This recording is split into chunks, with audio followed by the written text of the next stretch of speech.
mengucapkan alif, ba, akan tapi kita tidak tahu di mana huruf itu keluar ya. Sekarang Ustadz akan membahas di mana saja tempat-tempat huruf itu keluar ya. Yang pertama kita akan membahas ada namanya al-khaisum, yaitu rongga hidung ya. Yang kedua ada asyafatain, yaitu kedua bibir. Yang ketiga ada al-halqi, rongga tenggorokan. Yang keempat ada al-jauf, ya, yaitu rongga mulut. Yang kelima ada al-lisan. Oke, kita huruf fa ya, yang telah kita pelajari kemarin bahwasannya huruf fa itu termasuk ya, huruf tempat makhrajnya itu berada di asyafatain ya, atau di bibir, kedua bibir. Huruf fa ya sama seperti huruf F, ya, bukan P. Kebanyakan orang Sunda membaca huruf fa ya dengan cara jadi P Ustaz ya. Nah, jadi P ya, jadi pa. Gigi sanaya atas ditempelkan ke bagian dalam bibir bawah, jadi nah gigi sanaya ditempelkan ke ini, ke bibir bawah, jadi fa. Oh, pi, fu, fa, fu, fa. Bukan pa, pi, pu, itu P. Salah itu Ustaz. Ya, itu biasanya terjadi kesalahannya oleh orang-orang Sunda ya, karena terbiasa. Untuk Indonesia sendiri dalam pelafalan huruf sa ini sudah umumnya banyak yang benar ya, akan tetapi penempatan makhrajul hurufnya itu kurang tepat. Nah, jadi cara mengucapkan huruf sa ini cukup mudah seperti huruf S pada umumnya di Indonesia kita ya. Pada huruf S, makhrajnya itu adalah ujung lidah menempel dengan bagian atas gigi seri bawah atau sanaya. Nah, jadi dalam bahasa Latinnya itu adalah apico alveolar gitu. Jadi bertemunya ujung lidah dengan gusi gitu ya, ataupun gigi seri bawah. Adapun sifat-sifatnya nih, ada hamas, rohawah, isti'fal, infitah, ismat. Adapun sifat khususnya sofir, tajam, berbesir gitu ya. Nah, tadi saya melihat lagi letak kesalahannya itu pada huruf H. H ini itu berbeda dengan H yang besar ya. H. Kalau H ini itu dibaca dengan halus gitu ya, halus gitu. Nah, ini itu harus seperti suara bernapas kita gitu. Nah, jadi H itu cara pengucapannya seperti suara pernapasan, suara bersih dan nyaring. Jadi bersih, tidak ada hambatan suaranya itu. Ini saya contohkan H. Nah, rada lepas gitu ya, dari ini langsung keluar gitu tanpa hambatan. Coba sekali lagi H. Nah, ya cukup bagus ya. Nah, jadi makhrajnya itu adalah cara pengucapannya ya, dekatnya akar lidah dengan rongga kerongkongan, akan tetapi dia tidak menempel. Nah, adapun bahasa linguistiknya gitu ya, bahasa Latinnya itu ada root pharyngeals ya. Nah, mungkin tidak ada lagi satu lagi tadi pada huruf mim ya, di sana ya ada huruf mim. Tadi saya perhatikan ada sedikit kesalahan juga ya, bukan salah sih tepatnya, mungkin kurang tepat gitu ya. Nah, seperti umumnya ini itu seperti kita membaca huruf M gitu di Indonesia.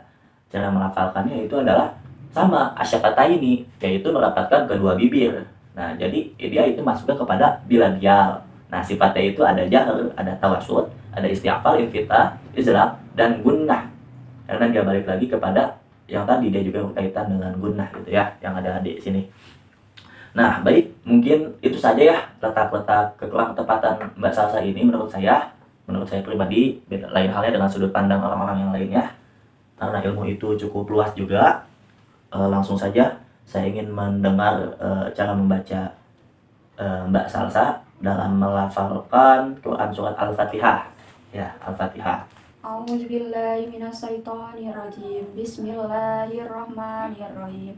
Alhamdulillahi rabbil alamin. Arrahmanirrahim. Malik yaumiddin. Iyyaka na'budu wa iyyaka nasta'in. Ihdinas siratal mustaqim. Siratal ladzina an'amta 'alaihim ghairil maghdubi 'alaihim waladdallin. Amin. Amin.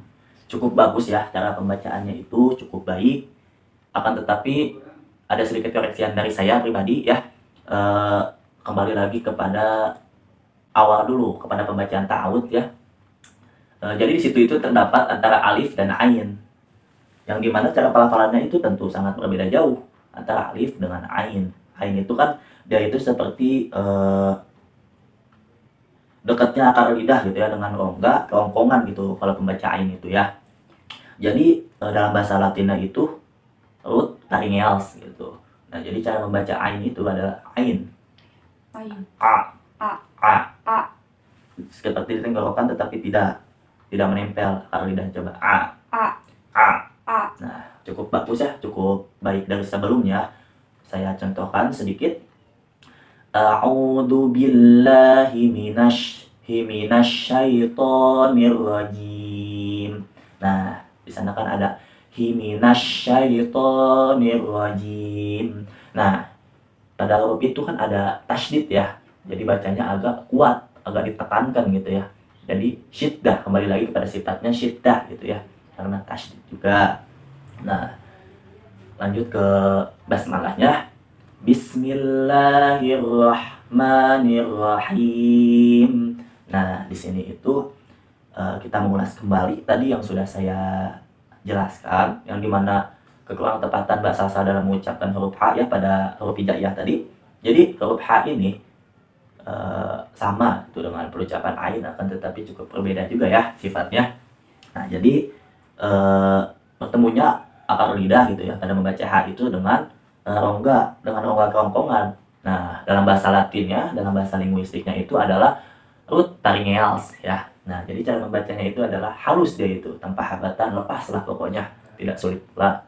Tapi jika kita masih baru juga ya lumayan juga Mbak. Nah, jadi H itu halus lah ya. Saya contohkan kembali.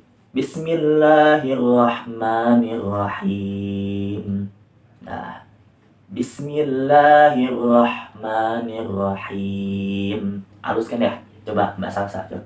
Bismillahirrahmanirrahim. Nah, di sini kurang ditekankannya ya pada nirrahim. Di situ kan ada tasydid syiddah. Jadi nirrahim, jadi ditasydidkan.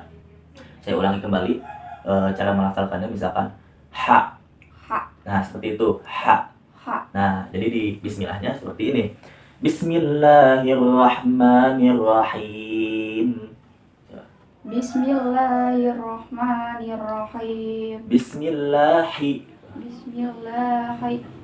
Bismillahirrahmanirrahim. Bismillahirrahmanirrahim. Nah, masih perlu perbaiki ya.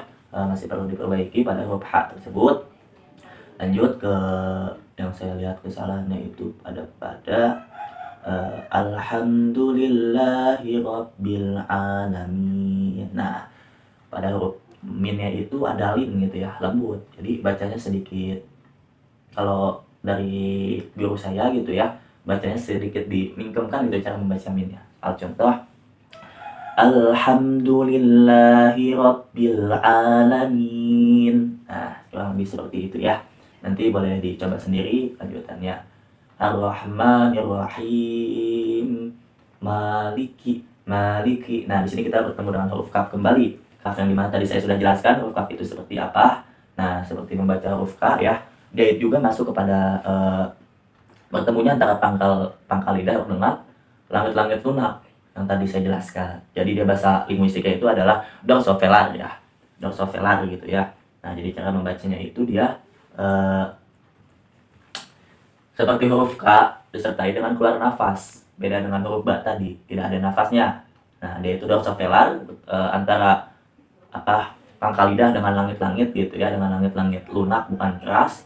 Cara membacanya hamas, samar, syiddah, kuat, istighfar merendah menurut, infitah terbuka tidak tertutup, ismat berat dan tertahan. Cara membacanya maliki tuh dibuka mulutnya, maliki yaumiddin.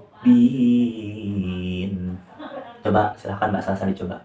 Maliki yaumiddin. Nah, ya cukup bagus ya, tapi masih perlu perbaikan kalau menurut saya. Lanjut. Iya di situ ada tasydid lagi, syiddah. Iya karena kita bertemu dengan ain ya. Ain yang tadi sudah saya jelaskan, ain itu adalah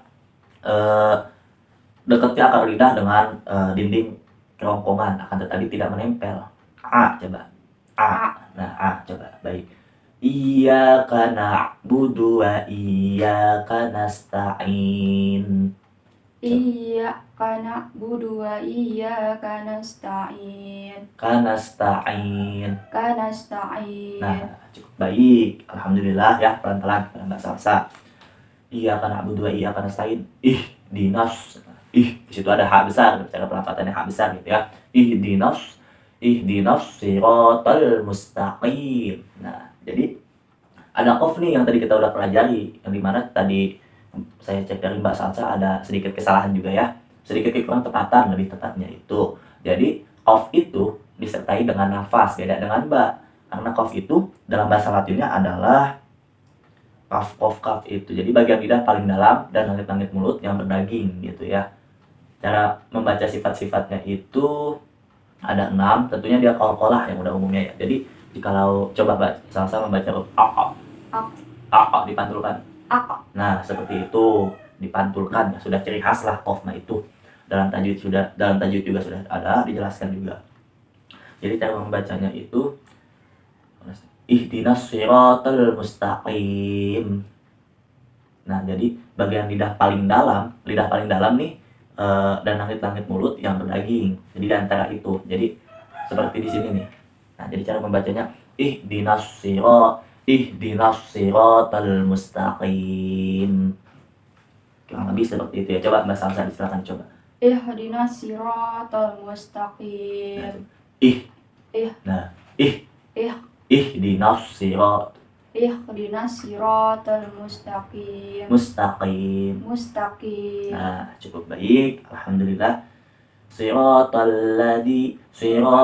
ladina an'amta alaihim. Nah, di sana terdapat huruf za gitu ya. Huruf za ya. Nah, cara pelafatan huruf za ini dia itu antara ujung lidah bertemu dengan ujung gigi seri atas. Ya, za itu ya. Za itu bertemu antara itu. Nah, jadi bertemunya kedua huruf itu. Nah, jadi cara mudahnya itu seperti pengucapan antara huruf T dan Z gitu ya. Adapun sifat-sifatnya dibaca jahar, wakhawah, istifal, infitah, dan isma. Nah, jadi ladzina. Coba ikutin. Lazina. Lazi. Nah, jadi ujung lidah ini nih berada di ujung gigi seri atas. Ujung gigi seri atas di mana sih? Ini nih. Nah, jadi bacanya itu alladzina. Alladzi. Nah, cukup bagus. Ya, pelan-pelan saja. Suratul ladzina an'amta alaihim gha. Nah, di sini kita ketemu gha nih, gha. Nah, jadi gha itu masuknya ke gha. Ihdinas siratal mustaqim siratal ladzina an'amta alaihim ghairil maghdubi alaihim waladdallin. Nah, jadi cara membacanya itu dalam Indonesianya itu pada umumnya kita orang Indonesia seperti huruf G. Akan tetapi dia dibaca lebih tipis dari huruf G biasa yang ada di Indonesia ini. Nah, jadi dia itu bertemu antara pangkal lidah dan langit-langit mulut yang berdaging gitu ya. Antara pangkal lidah dan langit-langit mulut yang berdaging gitu. Jadi dorsovelar lah dalam bahasa linguistiknya. Bersama dengan kho gitu ya. Adapun sifat-sifatnya ada jahar, ada rokhawah, isti'la, infitah, dan ismat. Nah, cara membacanya itu cukup ada tantangan ya. Seperti suratul mustaqim, suratul ladzina an'amta alaihim ghairil maghdubi alaihim. Coba. Ghairil maghdubi alaihim. Gha. Gha. Nah, seperti itu. Ghairil maghdubi alaihim. Ghairil maghdubi alaihim. Waladdallin. Alhamdulillah. Cukup baik ya. Pada Mbak Salsa diharapkan dari saya itu untuk senantiasa istiqomah dalam mempelajari makharijul huruf dan sifat-sifatnya, supaya dalam kesehariannya membaca Al-Quran mendapatkan kefasihan gitu dalam membaca Al-Quran. Dan juga saya amanahkan kepada Mbak Salsa, jikalau memang sudah menguasai ilmu ini, untuk bisa mengajarkannya kepada orang lain, karena akan menjadi amal jariah untuk kita ataupun untuk guru-guru yang telah mengajari kepada kita. Nah, baik, mungkin sekian saja penyampaian materi dari saya. Kurang lebihnya mohon maaf. Wabillahi taufiq wal hidayah. Assalamualaikum warahmatullahi wabarakatuh.